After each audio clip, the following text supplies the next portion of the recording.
same year that my youngest is born and we get the property in Invermere, I stopped drinking that year, right? And I always actually had a really great relationship with drinking. I had a lot of fun with it. I mean, I did my share of dumb stuff while I was doing it, but it was, it was fine. Yep. It was good. But yeah, someone was quitting that I know. And so I'm like, yeah, I'll quit with you for a year.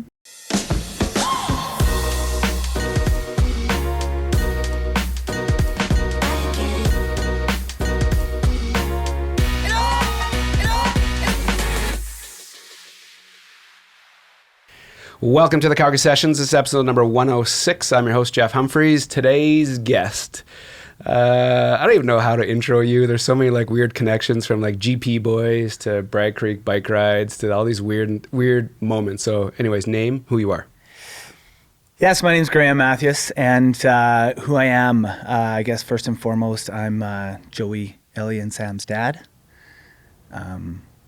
I guess I should say Christy's husband. Mm-hmm. I'm a physiotherapist by trade. I own a couple physiotherapy clinics. And then as of about 5 years ago, I'm a teetotaling founder of One for the Road Brewing. Which is the cans that we see on the table here. They're actually in the shot. So there's them. Yeah. Quickly explain what the beer is.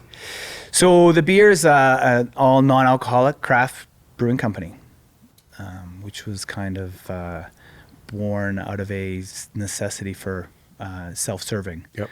Yeah. So this will be this is why this is a cool show, to actually like unpack the entire story. This is, I feel like this is a good platform to actually just like get into it all, and which will be great for me to actually hear the story in depth, or whatever depth you want to go to. So I've been looking forward to this one since you said yes. So. Oh, good. Yeah, it's awesome. Well, I hadn't seen in much of your stuff prior to actually meeting you through Megan Shabak there. Mm-hmm.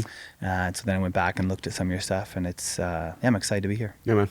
Thanks, Megan, by the way. Yeah. Mm-hmm. So yeah, you've seen a couple of these. So take it back as far as you want to go. Where you grew up, how you grew up, what influenced you, whether it's people. Just kind of like get into it. So take it back as far as you want to go. Yeah. So born and raised in Saskatoon, Saskatchewan. Pretty average upbringing, but a place that I think people are proud to be from. Mm-hmm. And I'm on that list too. Proud to be from there. It's definitely, I got a bunch of Saskies in my life, and it's just, you feel it. You feel how proud it is to be from there. And for whatever reason, these Saskies stick together too. It's interesting. And this is like, we'll get into that when I came here, but this is like the natural progression for Saskies to go to Alberta and to go to Calgary, and there's so many, right? Mm-hmm. Sask-grads all over the place, and it's that instant connection for sure.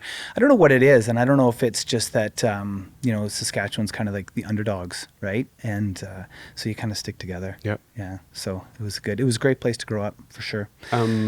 Brothers, sisters? 2 brothers.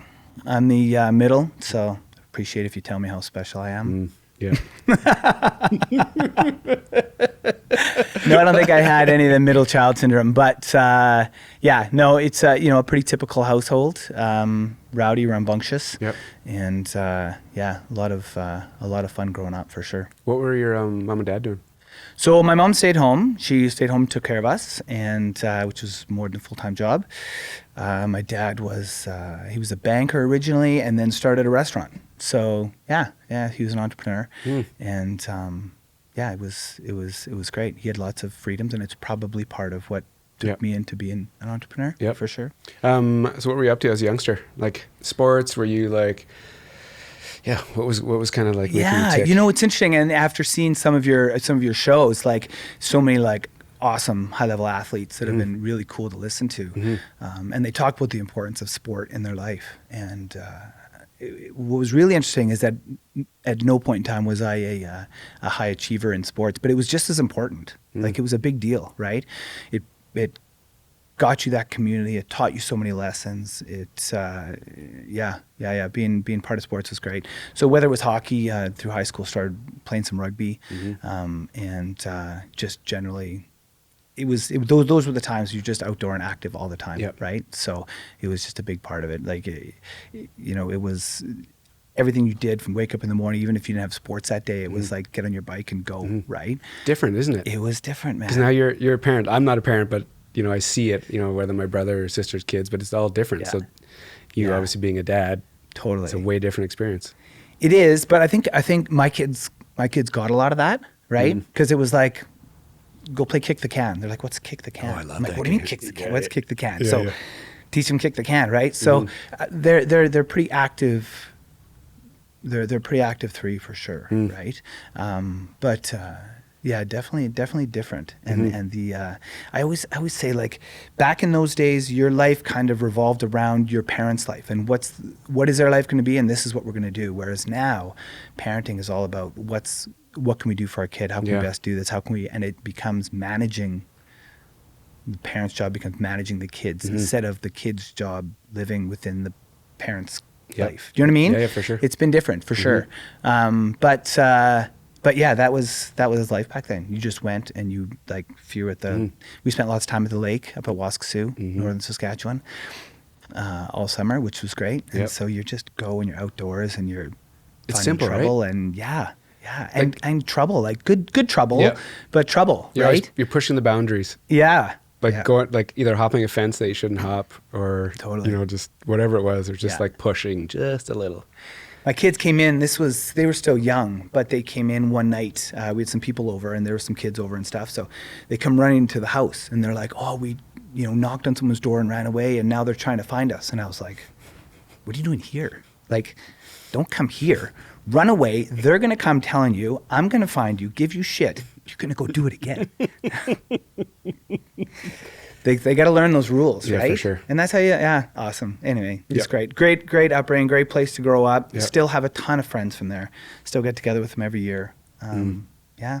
So what happens like junior high school? Is it pretty like typical? Are you working? Is it just like school, sports? Like what's happening? Yeah, pretty typical. Dad owned his own business, so we would always help out there, whether we're washing dishes or how old are you whatever. when you started the restaurant?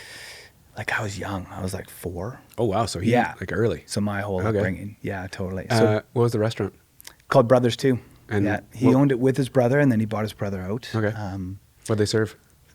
Like pizza place for the most part, Greek restaurant, right? But pizza place where, like, I get teased about, am I Greek? Like, I got a Greek last name, but I'm like far removed, right? So, Dude, this is the amount of, I know a handful of Greeks that from Saskatoon that have a heavy restaurant background. it's What is weird thing. And because we were so far removed, like my dad was kind of on the outskirts. He knew all the restaurant owners, but it wasn't like we were part of that Greek community.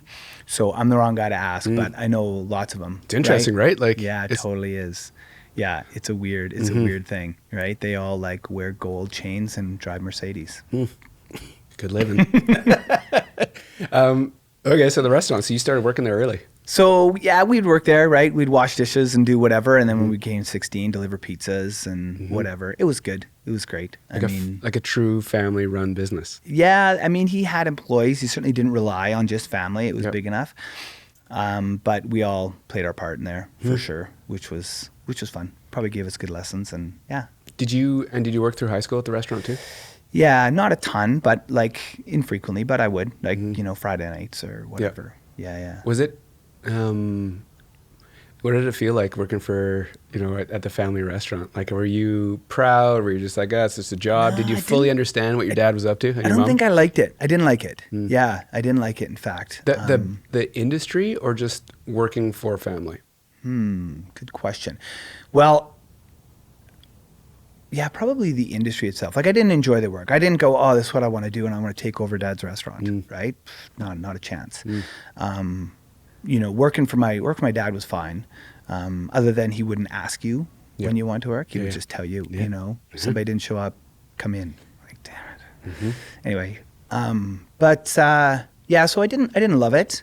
I didn't love it, but I didn't hate it either. Like, I knew it, and I appreciated the restaurant. It was a great restaurant. Yeah. Like, it was good work for my dad. It was awesome. Yeah, did really well with it. So It's because the restaurant can either. It's interesting to say you didn't want to be a part of it, because I feel like there's some people that just they would love to be in that spot. They would come alive knowing that this is like the family restaurant that they have a chance to take over and run with. Yeah. It just, I think my dad deterred it as well. I don't think he wanted any of us to take it over. He wanted him to have an exit plan and get out and be done with it. I don't think he thought it was a great lifestyle. Although, like, he did it for 30 odd years. Like, he He did it a long time. It treated him well. But at no point was he like, yeah, I hope I can hang on to this and make it a legacy, business for the family. So why do you think that is? Did you, and sorry, the No, question great. before that is like, working in a restaurant's a hard life. Weekends, evenings, like Long it's, nights. yeah. Did you notice that he was gone a large amount of the time? Oh, for sure. Yeah. Right. And he was around. He'd come to our sports Yep. stuff. He coached some years and stuff like this. But it was, as a little kid, you'd be up watching cartoons in the morning and dad would come home from work. You're like, wow, my dad works hard. But maybe those are long nights after work, right? For Too. sure. So, and yeah, in no way was that going to be a lifestyle that I was looking forward to. So, yeah, it wasn't going to be my thing. Did he say don't do it? Or was it just like, or he didn't just, Yeah, he didn't kind of said, incentivize? this isn't something you want. This isn't a lifestyle you guys want. Like, I think it was hard. It was late nights. It was long. sure. It was forcing yourself to be social. It Yeah. was, hiring unskilled labor, like labor issues. There's all sorts of reasons why. Yeah. But he hung with it a long time. Yeah. Had some tough times and some good times. And end of the day, it was pretty good for Yep. him. Yeah. So what happens after high school? Where are you at? Uh, Was there anything in high school that's like pivotal? Pivotal? That's the one. Not other than it was awesome. Like, it was a great experience. I loved high school. Did you kind of come out like out of your shell in high school, like in junior high, or same kind of person junior high to high school? Yeah, I think I was the same kind of person. Yeah. Yeah. And big personality? Probably bigger than I was comfortable with. And I think that was part of it, right? Like, I was, if I would have told people that I felt insecure, they probably wouldn't believe me, right? Because I didn't act that way for sure. But it was a lot of finding yourself, figuring yourself out. I think that's typical for the age, Yeah, right? for sure. Yeah, it wasn't uncommon. Yeah, I think if you probably surveyed, the class you graduated with, most people they'd feel the same way. Yeah. I'm pretty think so. insecure about where I stand and how I operate, and Totally. but nobody talks about it, which I find fascinating. Yeah, it's an interesting thing, isn't it? But came out with a real great group of friends, and to this day still have them. Came out like being really good friends with the woman who became my wife. No way. So that was cool. And then from then it was like, go on to university, and what am I going to do? And I had no idea, but I knew it was something. I knew I wanted to do something within healthcare, and I knew I wanted to do something that was. It's interesting because I knew I wanted to do something in healthcare, and I knew I wanted to do something that was going to give me the life that I wanted. Not necessarily the lifestyle. It wasn't about money. It wasn't about whatever. But I wanted to do something that I enjoyed, right? And so then I started going to university, not knowing what that was at that point, right? And then ended up going to physio school, which was worked out to be great. Loved it. And why the pull towards like healthcare? What was there? Like, what was? I don't know. Were you around it, or was there somebody in your world that's like, this looks kind of cool? Yeah, maybe like we had a neighbor who was a chiropractor, and I was like, that seems like a cool job. And there were some people like that we knew. Yep. I don't know why my interest went that way. I knew I was more of a sciences guy than not, but I didn't want to be like, was going to be a lab rat or anything. So, I don't know. It just kind of came to me. I wanted to be involved. I wanted to be in a social environment where you can, interact with people and build relationships. I think that was going to be important to me. Certainly you do that as a physio for sure. So that was great. And then, before I got into physio school, going to university, I was tree planting in the summers. And I remember my aunt saying to me, it's great that you can do a job like this and do something good. And I was like, well, I don't really think about it, just making money, you know? But all along the way, I've done things like whether it's that, doing something positive, or physio that you make positive impact on people's lives, or even the beer company that's been such a good positive impact to a lot of people. I think it's always kind of that underlying thing that's maybe an accident, but maybe what draws me there too, which is kind of cool.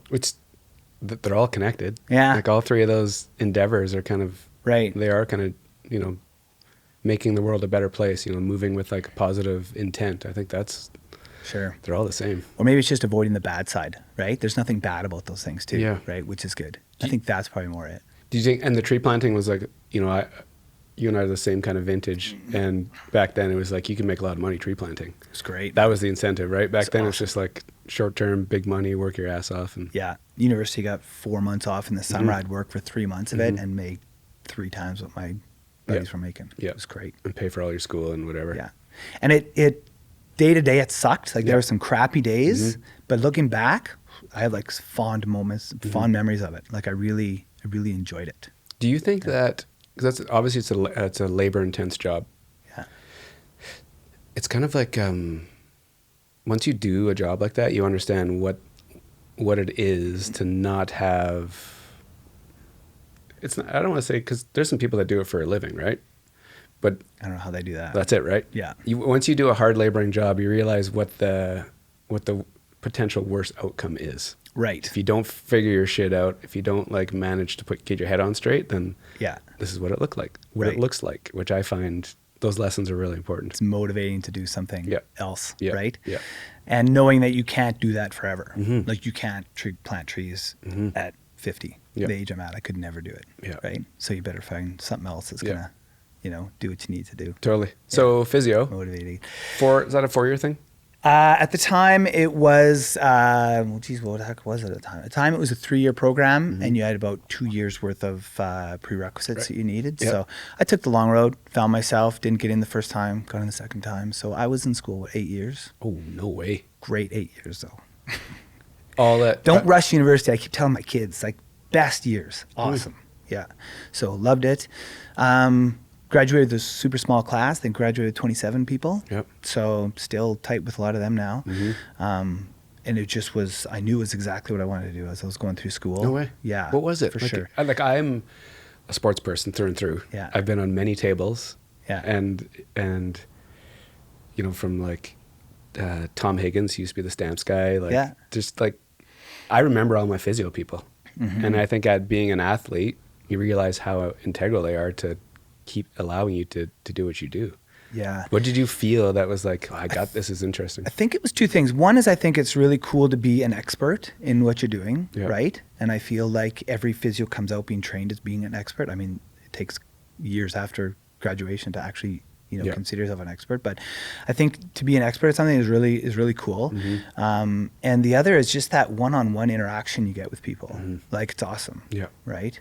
And there's a trust there. Yep. And I don't know. I love it. I do. I really enjoy it. I mean, I say that I love it, but I do it about 2 hours a week now. Yeah, because you're in a different different place. Yeah. But I won't give it up. Yeah. Like people are like, you still practice? I'm like, oh yeah, I still practice, but like barely. So what is it? Is it like just an exchange in energy? Is it just like, because it's very manual too, right? Like you're actually, there's not one answer for everybody. It's very like choose your own adventure based on what they're feeling. I always say it's like being a mechanic for a human body instead of for a vehicle, right? That's really what it is. Like you just tinker with things till you figure out what's not working right or where the connection's missing or whatever, and then figure out how to, because the treatment's always the easy part. Treatment's super easy, right?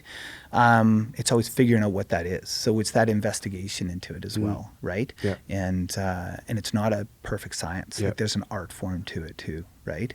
So you have to, you can't just do X, Y, and Z tests. It's not like taking a blood test and they either have this or don't have this. It's like, you got to feel this, and this is kind of loose, or this kind of feels this way, and this isn't recruiting, this isn't right, and this is how he stands, and this is off, and you know what I mean? Yeah. So I don't know. There's a, it's a fun thing too, right? Maybe it's why I like doing puzzles too. It's the same thing. Yeah, because putting things together. Yeah, that mind. Yeah. Yeah. The exchange of energy when you're actually like talking to people, do you enjoy that kind of one-on-one?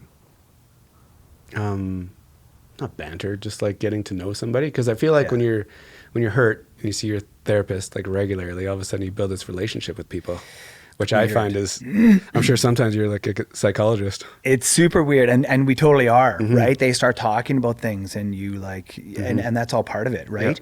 But because you build up that trust, and you have these conversations, and I think there's something about being either, you can be in a closed area sometimes, and people are half dressed or barely half dressed, right?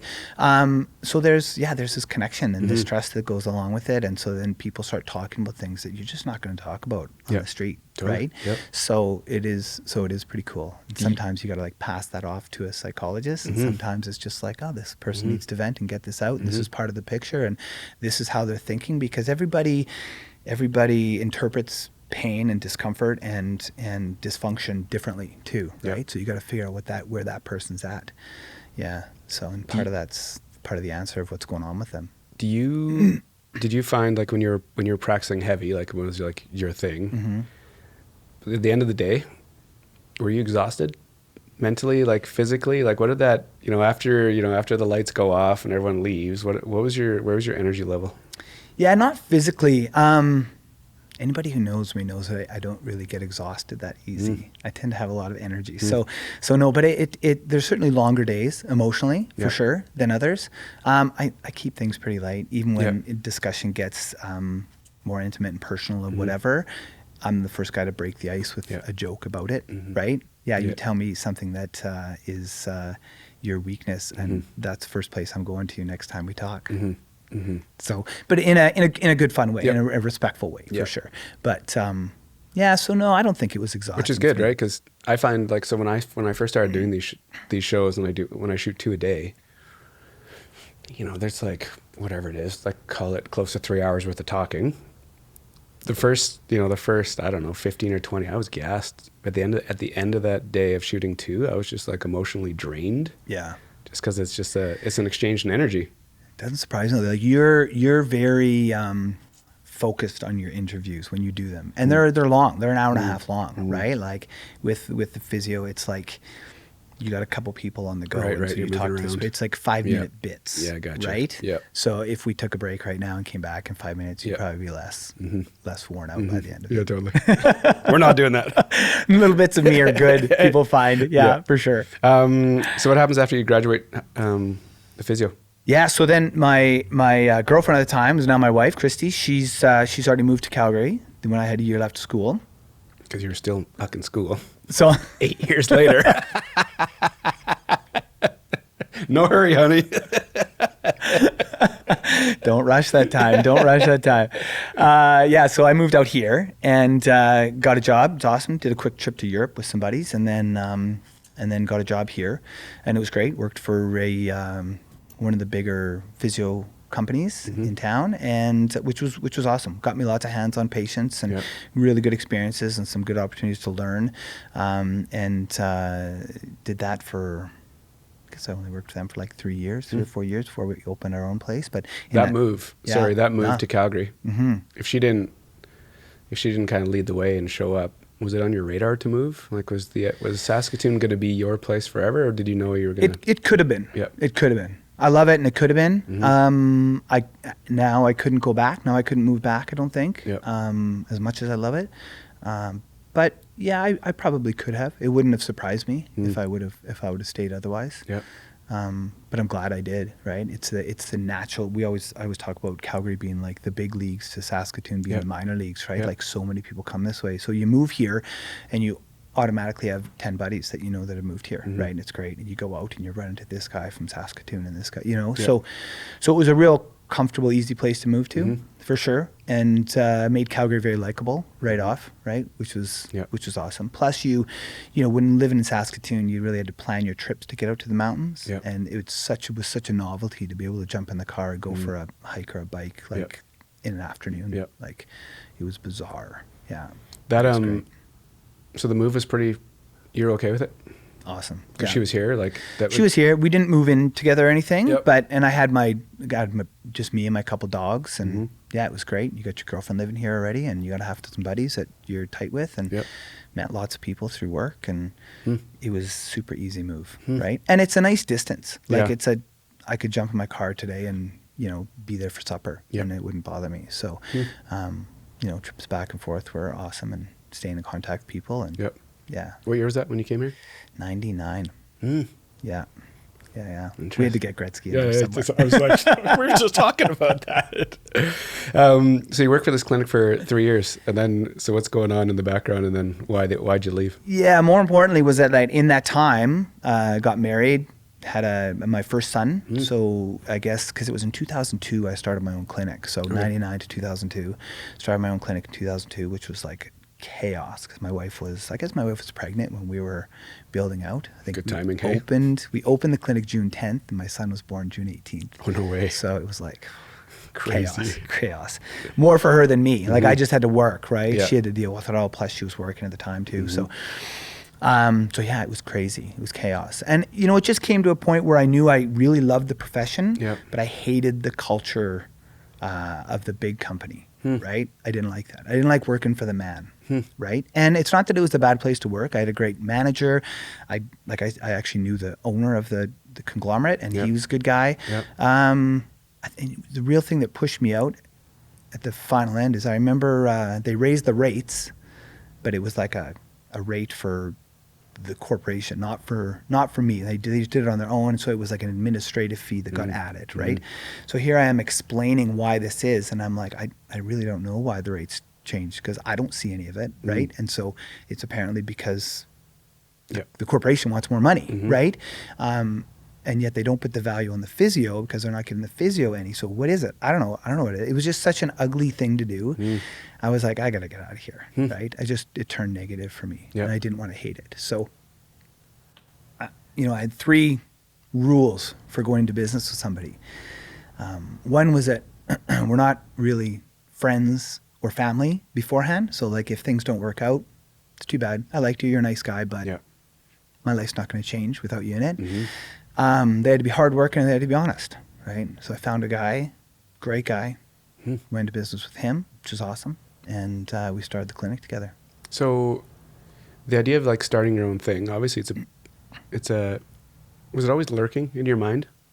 You know, after a 3-year term with a big kind of corporation, did you know early on did you have these like, in these just like moments of like, oh, I think I could do this better, different, my way?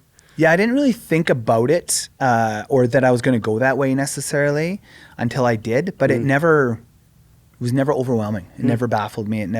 So it must have been something I was comfortable with. And whether that was seeing my dad in business for years do you think or whatever, I'm sure I was just used to it, right? I was comfortable with it. Yeah. It's just the way it is, right?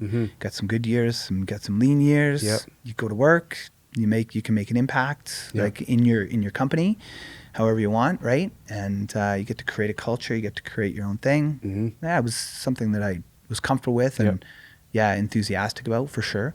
But it's not like I went in thinking someday I'm going to have my own clinic, right? That wasn't really it. So but it was an easy transition. It's a choice, right? Like either you're gonna go from big corporation to big corporation, or you're gonna go from big corporation to like a little startup, or big corporation, learn what you like and don't like, and then do your own thing. Yeah, and I think it was that one thing. Like I really think that I went, oh, I'm not actually valued here. This isn't. I'm just a number. I'm just pushing patients through for them, right? They don't care. And then I went, there's got to be more meaning to this, right? So that's when you go find it, I guess, right? You got to make it happen if you're not happy. Totally. So, yeah. So what does it look like when you open up your own thing? Like what did you change as far as like culture, vibe, direction, vision? Like what was your kind of... Yeah, well, it was my business partner, Mark, and I, and we just, it was just us. Just the two of us. You know, we built a business big enough that we could see it grow and it could be a size that we wanted to be, but at the beginning it was just the two of us. So find a lease. Yeah, sign a lease. That was the scary part. That was the only uncomfortable thing, right? And I think the first one we had to put personal guarantees on too. Yep. So that was like and there was so much going on. It was just chaos. Like I would just work and then be at home with a newborn and you know, like it was It's that story, right? It It's was that startup story where it's just like all the things are happening at once. You didn't even realize it, right? You just did it. You imagine doing it now? Like now I think I appreciate the energy it took to do it and I wouldn't do it. Yeah. Like exactly. You kidding me? Yeah, one thing at a time, easy, you know? Yeah. So yeah, it was chaos. But it was great. Like it was really good. My business partner was awesome. I think we hit our 3-year projections in about 6 months. So we kind of came in with a real conservative outlook and we make this work, right? And then the community obviously needed it and we did a good job and it was great. It was awesome. So really enjoyed that. How'd you hit those numbers so early, do you think? What was the blueprint you were working from? Well, 2 things. I think one, we were really conservative in the projections. Like we're like, we need this to be realistic, right? I remember going to the bank and showing them our business plan and they're like, well, this is too slow. It's going to take too long. When are you going to pay yourself? When are you going to, you know what I mean? And I'm like, but these are realistic. I can make up some numbers for you that look better if that means you're going to give me more money. Right? So that was tough. That was tough getting money at the beginning, actually. Yeah. I remember having to like shut the door, lay a map on the table, here where physio clinics are, here's where we're going, here's how it's going to work. These are realistic numbers. I'm not going to bullshit you, right? And I really had to push to get the funding we needed. So, and it worked out great. It was awesome. And then something clicked though, right? When people walked through that front door, there was something different about it. Did you do something calculated, or was it just you being you? It was very calculated. Very much it was a, what don't we like? Like we left somewhere for a reason. We wanted to change things up, and why is that, right? What didn't we like? And so we said, okay, well, these are the things we're not going to do. We're going to change this, right? And everybody with the complete understanding that a business has to make money or it doesn't exist, right? And that's to this day, I mean, that's just the reality, right? But yeah, I wanted it to be just an honest business that takes reasonable margins and treats its people, the people that work there, well, because they are the company. That's what they are. Like, it's not the building, it's not the colors on the wall, it's the people, right? So, yeah. Basic though, right? Totally.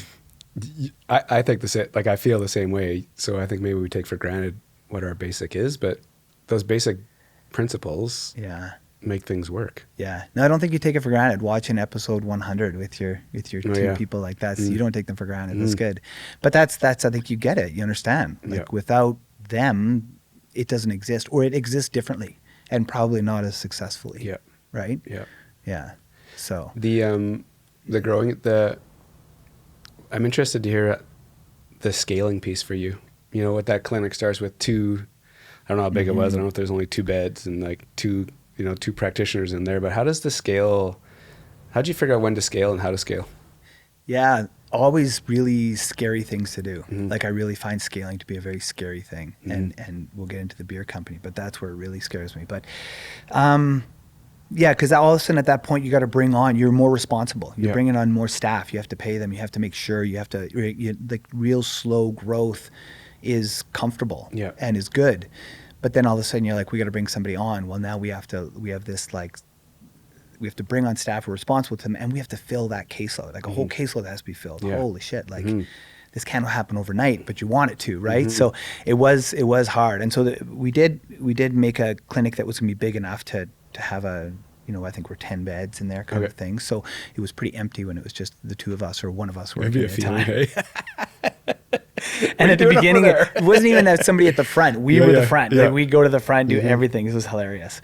But yeah, so that scaling kind of comes in steps. You hire and you got to grow, and then you hire and then you got to grow, and the success is kind of in those same steps. Sometimes you got to step back and you earn less money, but you're growing, right? But because you have to pay somebody else to do some work or whatever. So it was always that you really got to be sure that you see the progress before you take that next step and hire that next person, do that next thing. And you never really know if you are right to do it until you've either done it or failed at it. And but there's only one thing that I've really done well, and luckily through those years is hiring good people, right? Like, if there's one thing I do well, it's hire good people, right? And what do you think your superpower is to do that? I don't know the superpower. Like, I think I'm a good judge of character, and I understand that building a business that is this personal, you have to have people that understand that and that are good people, that are empathetic and that are compassionate and good at what they do. But I think it's always interesting. I was talking about this the other day with somebody, and we were talking about hiring people and resumes and what school they went to and how important that is to them. And he's in finance, so it's a totally different beast. But I'm like, I get a resume and I don't even look at the resume. I phone them, talk to them, right? And sometimes after that phone call, I'm like, oh, thanks, we'll get back to you. Couldn't hold a conversation. That's it, right? Not them, right? Can't have them representing the clinic, right? And then someone holds a conversation, you understand them, that's great. You bring them in. That first interview with them, we don't really touch the resume. We talk about them and people and where they're from and whatever. And then if they've passed that litmus test, then it's a matter of looking at that resume. What do they have? And because everybody who comes in applies for physiotherapy, they have a bare minimum. The college determines that, dictates that, right? So we already know they've met the bare minimum, but now who are they and what do they have and how motivated are they? And so I think it's because of the order of priority in who I cut. Has brought good people on, which is a different approach, right? Like it's a people-driven approach versus like But it's data. such a, like, they're the face of the company, Yeah. right? And especially now that I'm really not there that much, it's super important. Yeah. You got to hope you did the right thing. Yeah. So where does this thing get going? Where is it? You fill up all 10 beds? So yeah, for the most part. And you know what? It really happened. It was still really, Mark and I started another clinic. So he was at one, I was at the other. Sorry, but as you're telling me all these like business moves, I'm thinking, where do you get the business acumen to pull this off? Does Mark have an education behind this? Is it just trusting what you think? Is it researching something? Like, how do you decide all these business things? Yeah, it's by making really expensive mistakes. Totally. That's it, right? You just, what's best, and putting some thought to it and chatting about it, and then trying something, and ooh, that was $10,000. Didn't work out, right? So don't do that again, right? I think that's it, more than anything else. Just make mistakes, learn along the way, be cognizant of your successes and your failures, and try to reinvent your successes and try not to do those failures again, right? Yeah. Like, so that simple? It's that simple, dude. But you have a vision, you have an idea, you kind of work towards that spot, and then just hope that it's the right thing. Yeah, I think so. I don't know. I love hearing it because that's, this is the cool experience for me, right? These are why I get to ask these questions with successful business people. It's like, well, how do they do it? Well, especially with that business. So with the beer company, we'll get to it, but then I did some accelerator programs and things like this where you actually learn how to run a business. And I'm like, wow, would have been good to know that, right? That $10,000 mistake. Which one? There was a few. Yeah. But so I think with that one, that was it. And then you figure out what's important, what's not important, what your goal is, what you're trying to do. And so. All right. So number 2 opens up. Well, number 2 opens up and everything's just great. Cruising along. Awesome. Fantastic. And then my business partner decides that he wants to move back to Ontario. So I bought him out. But I couldn't afford to buy him out. So I sold the one clinic that he's at, that he runs, sold that so that there'd be an asset there we could use to actually buy him out. Yep. So now I'm back down to 1. Yep. But I'm still a big part of it at that point. Like me being in every day. Face, you're like I'm the big face. presence. For sure. And then we got a place in Invermere. And the first summer that my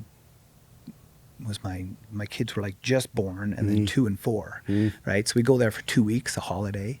And I was like, oh, this is the life. This is awesome. And you had a taste of lake life at Saskatoon. Yeah, I think so. Yeah, there was a place that was special to me that I like going to, that we grew up at, like it was, and I really wanted that, right? Yeah. So that was our motivation to, put ourselves in a big hole and go get a place, right? So it was important to us for sure. So we went for 2 weeks, and then I'm like, how can I spend more time here? So I just approached a physio clinic in Invermere and said, how can I come on board? Like, next summer I want to come work here. Yeah. So I'm thinking, if I work there, then we can be here, right? Yeah. Which is great. And so they're like, oh yeah, you can cover here. We'd love to have you. So that's awesome. So the next summer I planned, put some more duties onto my office manager, brought in a new physio to cover for me. Yeah. I go work in Invermere. Everything seems to be good. I make a lot of trips back and forth. And then come September, I go back to work and I'm like, they don't need me here. This thing is working without me. So that was a real point of, I don't want to inject myself to that extent anymore, right? Like, why would I? Things are great. That's an opportunity for me to work on business development and let things run from an operational standpoint, right? So that was a big light bulb moment for me, right? And that went to, wow, maybe my time isn't what I need here. Maybe I have something, right? Now I can just run with it. And it was the smartest thing that ever happened. It was awesome. Yeah, totally. That aha moment when you come back in September, you're like, oh, the walls are still here. There's the door, people are coming through the front door. You look at your profit and loss, you're like, I made money and I wasn't even here. Like, that was a beautiful thing. So where'd your mind start to wander? Well, then it went to, this is it. Like, I get to do what I want to do. Like a lifestyle. Lifestyle wise, right? Like, I liked work, but I had to be there. Yeah. Right? Yeah. So if I'm going to have to be at work, I enjoyed it. It was great. It was awesome. Yeah. But it's not like I wake up in the morning and go, I get to go to work, right? I was like, I guess I got to go to work, right? So I pulled back and left those responsibilities with those people. And, there was like 12 years there where I was like 10-hour a week guy. Yeah. It was awesome. Which is, I'm glad you say that out loud, because people hear the story of, you figuring out that you don't have to be there anymore. But OPS, there was 12 years of all the hours like busting your ass, right? Yeah. It's not an overnight thing where you can just like walk away and be like, okay, I'm still making money. Right. Yeah, I still had to do some stuff and some things I've never let go of, right? But it was a really nice feeling to not be needed, and it was great. And my opportunity to like spend so much time at home with the kids and stuff, which was great. Yeah. But people always wondered, like, what do you guys do? My wife and I are both home all day. Made some good decisions. It's awesome. And worked out great. Put in a lot of work for more than a decade. And we were reasonable with it too, right? Yeah. Like I understood that if I go to work, I can make a lot more money. Yeah. Because I don't have to pay this person, and I can build things, and I could have scaled faster. But so there was an understanding that we're sacrificing from a financial perspective to some extent, right? We were comfortable with where we were, obviously, or we wouldn't have done it. But yeah, there was you have to give some of that up too, right? You're never gonna, you can't be semi-retired and make the money you're going to make if you weren't semi-retired. You would have made more. Like had I been working 60 hours a week, I'd have made a lot more money. For sure. But I'll never regret those years for sure. They were awesome. What happens? Where'd your mind kind of get to? So those years, I loved every minute of it. Like whether it was being with the kids, picking them up from school, going to the things, coaching them, like time I had, invaluable for sure. But then all of a sudden your youngest, even your youngest, isn't coming home after school anymore. They're going out with buddies, right? Then my wife and I are looking at each other. I'm like, wow. Hey. She's like, you're a lot, Graham. You're a lot. You're still here? So then that was the point where I was like, okay, now I have this passive, to some extent, passive income working for me. Now I got to fill some time, right? Like, and I filled it with activities, and I got lots of hobbies, which is great, which is awesome. But I kind of still needed something that, I wanted to work on anyway. So in that time frame, actually back same year that my youngest is born, and we get the property in Invermere, I stopped drinking that year, right? And I always actually had a really great relationship with drinking. I had a lot of fun with it. I mean, I did my share of dumb stuff while I was doing it, but it was, it was fine. It was good. But yeah, someone was quitting that I know. And so I'm like, yeah, I'll quit with you for a year. It's great. Right. So I did that. That was it. Just like support. Yeah, that was it. Right. So, and then the year was tougher than I expected. Right. How so? It's that social component. Yeah. Right. That was the you have to be really comfortable with yourself to go drinking a non-alcoholic beer 17 years ago, right? For sure. Almost 18 years ago at a party and have a non-alcoholic beer in your hand. Like there was like a target on your back. And the shitty ones too. Like the shitty beers, right? This is the problem, right? This is the problem. But it was like that, dude, you're not drinking? Why aren't you drinking? Like, and it's automatically that, oh, you must be in the program, or you must have an issue. This must be court ordered. Like, you know what I mean? Like this is bad, right? And I'm like, no, this isn't bad. It's just, I'm just doing it for somebody else. But I didn't even want to tell people that, because I know that person is explaining the hard explanation of like, dude, I got to quit. I'm having troubles, whatever. So mine was easy. So I had no interest in telling people why. I was just like, yeah, I'm not drinking. But you could see it was like weird. And you got to get through like Halloweens. Like, am I going to still act like that idiot with, and I wanted to. I had fun doing that. I liked being that guy, right? So it took a year to learn how to be myself without the lubricant of being a little bit buggered up while I did it, right? So yeah, that took a while. And 17 years ago, to your point, people are making this decision not to drink because of either a big reason, DUI, gone through a program. Like there's usually big pivotal moments. I finally got that word right. Yeah. That actually force them to make a change. You doing this, support a friend, which is great, obviously, but like different. It was atypical for sure. Yep. Yeah, very much so. Yeah, it was an odd time Yep. for sure. And it's just it's what you're comfortable with. It's what you want to do. Like you finish playing hockey, you want to sit and have a beer in the dressing room. sure. Right? Yep. So yeah, I missed a lot of that. I missed my normal drinking habits being normal, Yep. right? And having to change it. So Did you take yourself out of situations? Like, you know, if there was a group of people going somewhere and you're just like, I don't feel like, never. you still had that like outgoing personality to go like, Bit of a stubborn put prick, yourself there. actually. Yeah, totally. I would have probably gone to more because of it. No, I was pretty motivated. And during that year, it was one thing. But then when that year came up, and I'm like, okay, I guess I'll go back to drinking now. I was like, do I want to? Like, you know, I got a 1, 3, and 5-year-old at home. Yep. Haven't been hungover in a year, right? Haven't put on any weight. Wife and I like argue way less. Yep. It's all good. Not that we argue a ton, but you know what I mean? Like those, you know, there's nothing to instigate that. No, I saw the value in it, right? And I'm still not an anti-drinking culture person. I think it's great. It's hilarious. 99% of people I know drink, right? And I have fun with them when they do it. But I just saw the pros in it, more pros than cons, right? Yeah. So then I'm just like, hey, I guess I'm not going to drink. I'm done. And my wife was asked, like, is this forever? Is this forever? But I was super non-committal. I was like, maybe.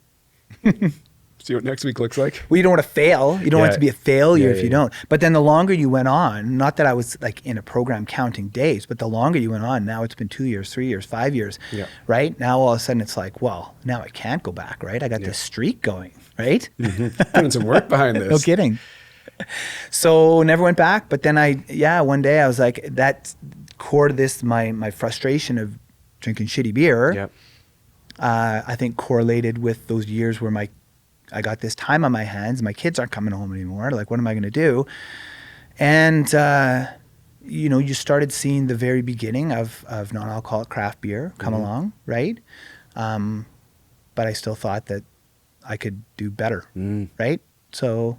Because it was like, what year was this? This would have been 2018. Well, I started thinking about it like 2017, 2016, 2017, yeah. So 18, there still wasn't many options. Good options, at least, right? It was still like early days. I didn't think so. Yeah. Right? Yeah, I didn't think so. You tried them all, obviously. I tried them all. Yeah, I tried them all. There was only so many. There's only a handful, right? So yeah, and I also thought like, why does these beers have to not only there's got to be a way to make them taste better, and I didn't know that because I don't know how to brew beer. Yeah. To this day, actually, I don't know how to brew beer. But also like, why do they look like a non-alcoholic beer? Yeah. Right? Why do they have to look like a non-alcoholic beer? You got the craft industry is booming, right? And that was the other thing. I was motivated by like all these different kinds of beer, and I really liked beer. Like I drank a lot of beer, like growing up and playing rugby and playing hockey, and like I'm awesome at this, at the lake, right? So like, why can't it? And you see the craft beer industry grow, and it's so cool. Like you go and you look at the, you know, I remember for one of my staff members, him and his wife had a little girl, and so I went and I bought them. I knew they were beer drinkers, so I went and bought them a box of beer. Like I just went to a craft beer shop and bought one of everything, right? Yeah. And got them like 100 different beers.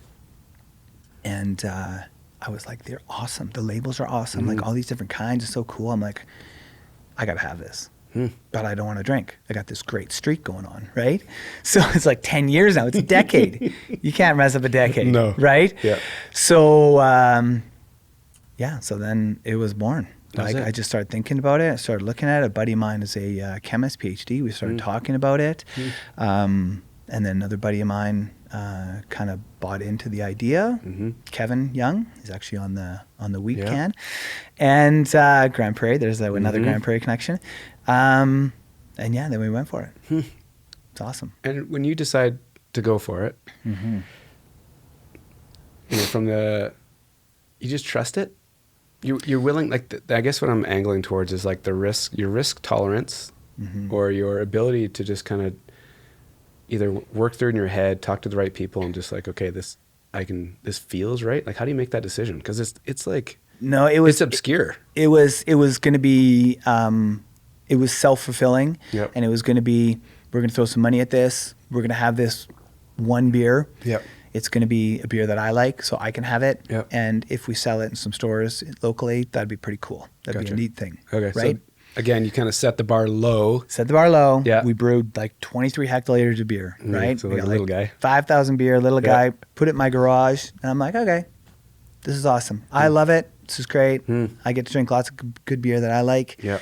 And then just start going out, talking to some craft beer stores and some breweries and stuff like this. And it was like, I wanted to be part of that craft beer culture. So I like went to the breweries and talked to them, and you guys need a non-alcoholic option, and had met some great people and people that took it on, and it's, you know, and then the craft beer stores. And these are the people I really love talking to about this, right? Because they're beer lovers, right? And I realized as I was getting into this that I missed loving beer and missed having and loving beer. Yeah. And so that was awesome. And then it was just this real small thing, but then you realize how well it does, and then the opportunities. And then I'm like, oh God, what's happening? This is gonna be bigger than I thought, more than I thought, more hours and time and investment than I thought it was going to be. But at that point, you've bought into it and you believe in it. And you're convinced that it's actually going to be something. So I didn't feel like it was a risk at any point in time, because I was already sacrificing the initial stuff that was just, this would be a neat thing, be small. And because you've built something already. You built a business. Right. Which I find kind of interesting. Like, I'm sure you learned a lot of things of like scaling, you know, where to put your money, and like you've built something once. Yeah. Did it give you like confidence that you could do this thing? No, this is a total different world. Just a total different nothing to world. draw on. Just like with the physio clinics, you're providing a service, Yep. and you're bringing in experts, right? With this, I don't know how to brew beer. Yeah. I don't know what's good and what's bad, other than what I like, which means nothing. Yes, no, right? yes, no. Yeah, exactly. Yeah. I have no idea how to deal with packaged goods, right? Yep. I have no relationships in this industry. I have nothing, right? I am like the worst person to start this business, right? I felt, but there was no pressure on it, because it was just this investment that was gone. And that's so it. You knew that, and that's it, right? You had a dollar amount in your head that you're like, I'm done with it. Yeah. If I don't see anything from it, I'm okay with that. I'm okay with that.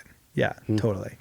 I thought there'd be something from it. I didn't think it was going to be anything, but I didn't feel like I was taking a big risk with it whatsoever. So it was a different beast for sure. And was my business knowledge a little higher than it was back before starting the physio clinics? Yeah, probably. I probably learned some business lessons in there, but this is different. Yeah. And even the physio clinics, you draw from your community, right? You're entrenched in this community. You have relationships with sports organizations, community associations, schools, whatever, right? And you draw from this community. With this, like, to make any money in a non-alcoholic beer industry that is non-alcoholic beers, what about 1.5% of beer sales? Like, you can't sell in your community, let alone your city, let alone your province or Western. Like, you have to expand and get big to actually make any money in it, right? So this is a different beast, and this is I'm sure we'll get there. But as we get to the point where I'm at now, I'm like, I really don't know how to do this. So like, run me through how this thing, just like this tipping point of like, okay, I got 5,000 beers in my garage corner here, and my buddies love me, right? You know, to all of a sudden, where's the next moment for you? Like, oh, this is. Yeah, and my buddies didn't love me over it. They still thought it was ridiculous, and I had to explain to every one of them why this was a good idea. And you're like 10 years in not drinking. Yeah. And they're like. Yeah, well, they're like, we're not going to make a business out of this. Like, there's no way. That doesn't make any, who's going to buy it? And really, I think at that point in time, non-alcoholic beer sales took up about 1/3 of a percentage. Wow. I think I was North American stat. So like very, very little. Like that's a small sliver of the pie you're working for, right? Totally. So from there, we were at the beginning of that wave, but we definitely saw the opportunity. And there were people that thought we were crazy. Yeah. People in the industry thought we were crazy and had no interest in getting involved. And we had people that thought this is a great idea. I'd love this, right? We were convinced on it. And then, I think we had the time to kind of try to convince other people and to sell it. Yeah. And I hate being a salesperson, by the way. Are you good at it though? No, I don't know. I don't think I am. I think I'm good at building relationships with people. Yeah. Right. But no, But I'm then not a good asking for something salesperson. is like, Yeah, I don't like asking. Yeah. Right? Yeah. I really don't. Yeah. It always is like this chat and we get to know each other and whatever. And it's like, hey, if you need anything, let me know. Here's the beers we have. Yeah. Right? And then people are like, well, did you follow up? And I'm like, no, I told them to get a hold of me if they need it. notified I'm like, me. dude, you got to follow up with them. And I'm like, I suck at following up. Right? Yeah. So that's why I loved relationships where we could be like, guys you go biking with, or people you had another relationship with, because then it was easier. Right? But no, to this day, it's not my forte. Don't like it. Don't like it at all.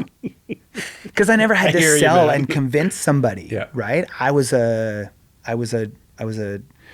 expert in physio. Like, I know I can fix this and do this and manage this. And if I don't, then I'll get you to the right person that will. Right? Or maybe you can't be fixed.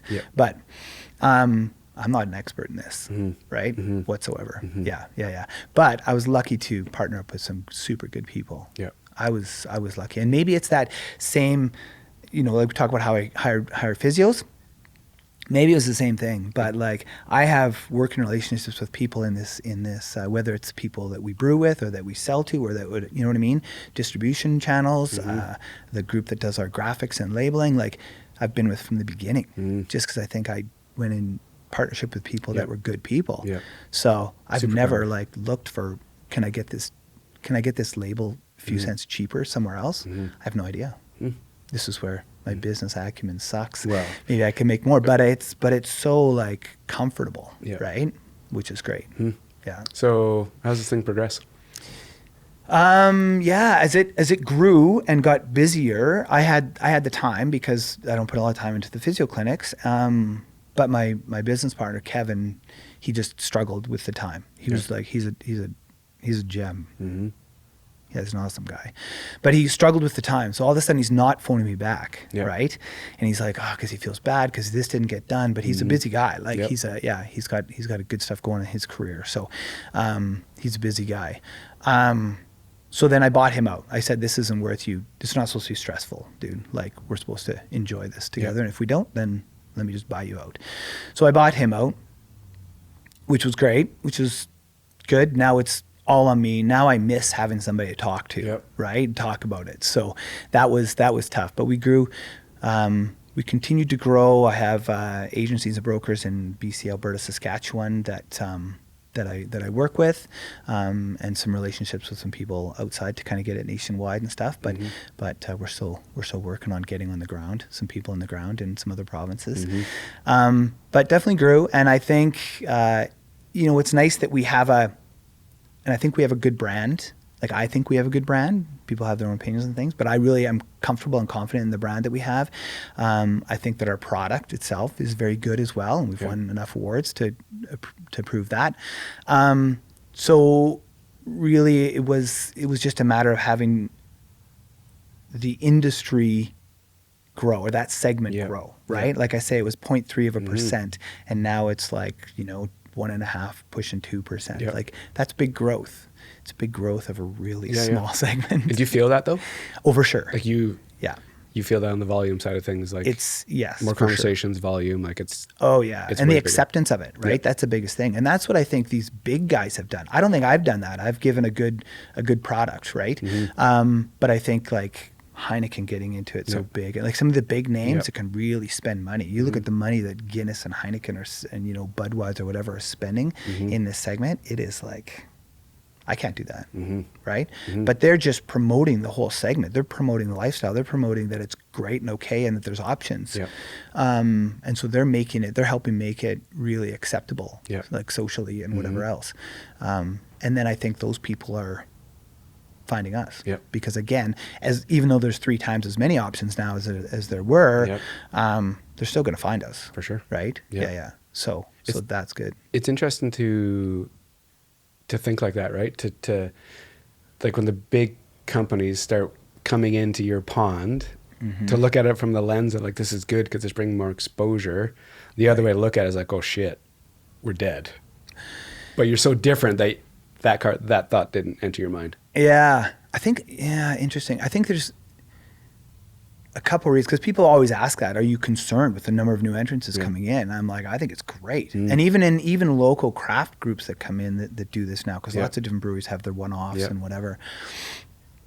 I think what we talk about that's how small that sliver is of actual people, non-alcoholic beer drinkers, right? They're going to find me. They're going to find their favorite beer. Yep.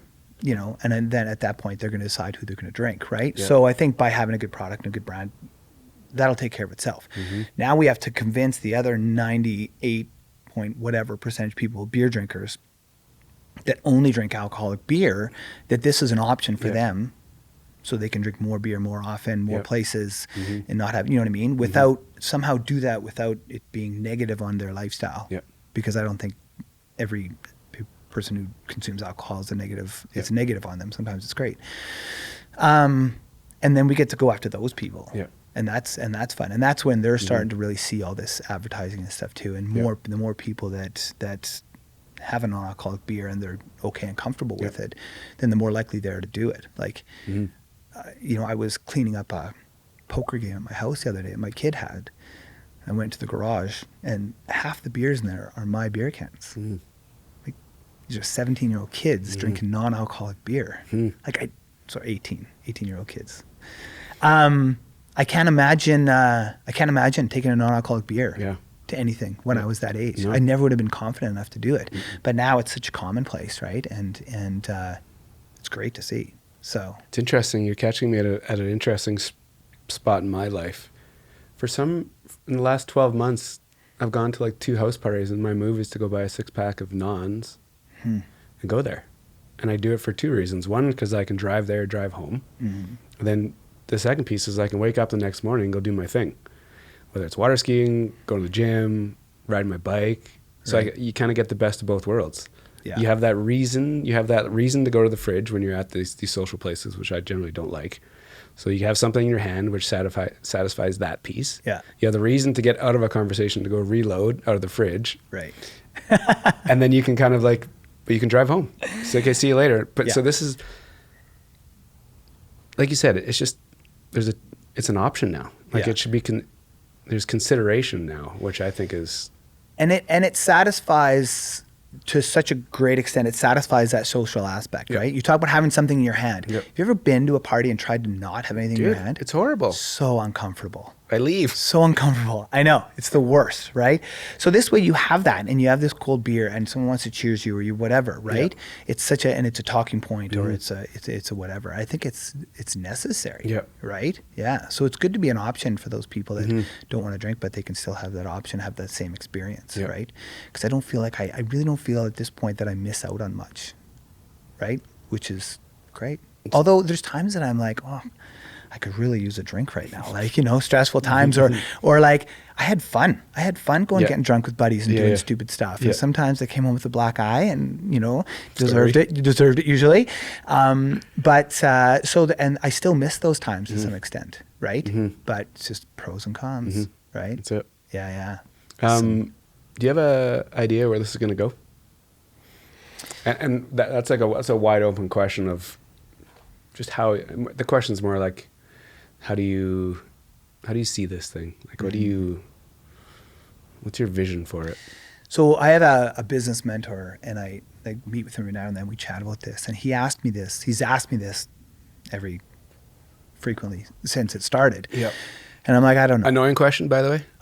No, not at all. Not at all. It's, I wish I had an answer, because I don't have an answer. And I think I do need an answer, right? But I don't know what it is. Like, if this turned into a legacy company and one of my kids took it over, awesome. Like, it's great. It's only been positive. It's super fun to grow in. It's a great, fun industry to be in. You're in the beer industry, but there's zero negativity about it, right? Other than some judgment around it, but that's okay. We're comfortable with that. So that would be awesome. Or do we invest money and get investors and build it and sell it, and it just becomes this financial win? Then that sounds awesome too. That always sounds awesome. So I don't know. I don't know the answer. I'm like, either way, I want to grow it. Like, I want to do that, right? And so I don't have an answer to that, which is kind of too bad. But this is where I am right now. But it's honesty though, right? Like, this is the other thing about like sitting across from successful business people, right? There's no one way. There's not, you know, some people probably can give me the 5-year thing, and there's others, and, you know, most people that I've had on this show, it's the same answer. Interesting. there isn't like this structure behind it. It's more just like a feel and creativity and opportunities and experiences that Right. put them on a path versus, well, in year 5, it's going to, like, I'm year 7 right now and I've never heard that once. Yeah. Yeah. And it changes day to day and stuff too, right? Mm-hmm. But I see where it can go. And I think I owe a responsibility to the brand and the product and the people that have worked with me on it, Yeah. that it should grow, right? Like it deserves that, right? So this is where I am now, is that I think I'm good at growing community business, organic growth, but it's got to take that next step, right? And it's time to go away from that and grow quicker, faster out, right? Yeah. And I'm really starting to learn my limitations and what I am not really good at. Like I knew things I wasn't good at, but I always thought I can get by. And now I'm like, I can't get by. Totally not. So this is where it's time. Like I've, now for a couple, 3-4 years there, it was just me. 3 years, I guess. It was just me, right? And then my dealing with agents and whatever distribution companies and stuff. But so now I brought in a sales manager guy and a bookkeeper, and I just hired a fractional CFO, which is going to be huge. And then, I can see sooner than later bringing on a CEO and just sitting back going, okay, this is where I see myself. As long as you're comfortable, CEO, of me being in this part of it, this is where I think I do have strengths. But the other stuff that I've been faking for 4 or 5 years, like, get me out of here, right? And let it actually do, because I think it's established enough, and now it's time to grow. And I don't know how to do that. Yeah. I know more now than I did. Like I said, I did a couple acceleration programs and things, and met some good people and got some good advice and have some good people to talk to about it.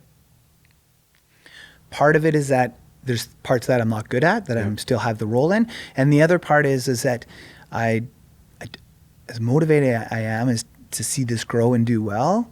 Like I'm not willing to keep doing 60, 80-hour weeks. It's not going to break anymore. It's not. Yep. Right? I'm not, like, the last couple of years have been that, and they've been busy. And I don't know, I hit 50 this summer, dude. Like, oof. That's a number. Yeah, it's a number. And we've had some serious heart-to-hearts, my wife and I, like, how many years do you have that are good years? Because a big part of me being happy is being active and being out doing things that I love. And how many more years you got, right? How much more time do you have with your kids before they've moved away and have families? You only get to see them. Ooh, you got to take advantage of these times. So it's time to make that move and make that step and not sacrifice the growth of the company, because it deserves it. You segued perfectly into the thread I wanted to take you down, which is how active you are. How does that fit into your world? Like, how does that, how does it fit? Whether it's how important it is, or like, is it a conscious decision to allocate time and energy? But that one's like a really important piece to my world. Well, so much of my decisions, I think, along the way have been lifestyle driven, right? And so, I love it. Like, I love being out and being active and being with people that I get to spend that time with. Like, I love it. Part of it is that I need it, or my wife would, she would hate to have me around, not exercise. Like, I get compared to the dog that I told you about, the little miniature schnauzer with all the energy. And she's like, she's not like, the dogs need a walk. She's like, Graham, you guys need a walk. Go run yourself. Go do something. Go exercise. Don't let the dog run you. It's totally it. So I have a super supportive side of that. Part of it is I'm sure she enjoys her time when I'm not there, and the other part is she knows I need that to be sane. And then I just really enjoy it. I just really love it, and I value it, right? And I value putting those moments, right? Yeah. So, I've always been like that. Have you? Because some people that I come across, it's like a newfound thing where they're at a point in their life where they need it. Yeah. Have you always had to? I think it's always. There's a really good buddy of mine, and we would went through high school and university and stuff with, and we would always, no matter what time we were up till, like, our eyes would open at 6:37 in the morning, right? And it's like, well, let's go do something while all these guys, deal with their their issues and get their sleep, right? Yeah. And I think I always had that, right? And I need to have my running wheel, right? I don't actually run. I hate running. Just biking. But Biking's your jam, right? I love biking. Yeah. I love biking. Yeah. I love biking. I love team sport. I think there's, as much as I love team sport and love what I got out of that, I wrestled through high school and stuff as well. Loved that. Loved the single sport thing or single person sport. Find a ton of value with that. I made my kids all wrestle. Good. They hated it. I'm sure. Wearing spandex would freak me out too. Actually, their junior high program didn't have a coach. Oh, no way. So I went and started a team there. Oh, crazy. It was awesome. It was great. I did that for 6 years, I guess, and it was fantastic. But a couple funny stories out of that is my daughter was awesome. No interest in it at all, or continuing. But she was in city finals her last year. This is a funny story. And so she comes off at half, and it's like, I'm just like, I get emotional with my kids. Anyway, she comes off halftime, and she's like, I can't put my mouth guard in. I'm like, why? She's like, I got this loose tooth. I'm like, well, pull it out. So he reaches in, pulls her tooth out, hands it to me, puts her mouth guard back in, and goes and wins cities. No way. Amazing. Loved it. So good. Yeah, loved it. It's so such cool. a funny story. Well, it's so cool that you can actually be, or that you took the time to actually be involved at that level. You know, you could easily say, no, you let it on the coach. Well, it's a missed opportunity, but to actually step up and do it. That's the reason that these cool opportunities present themselves, which I think is really, I think different. I'd love to,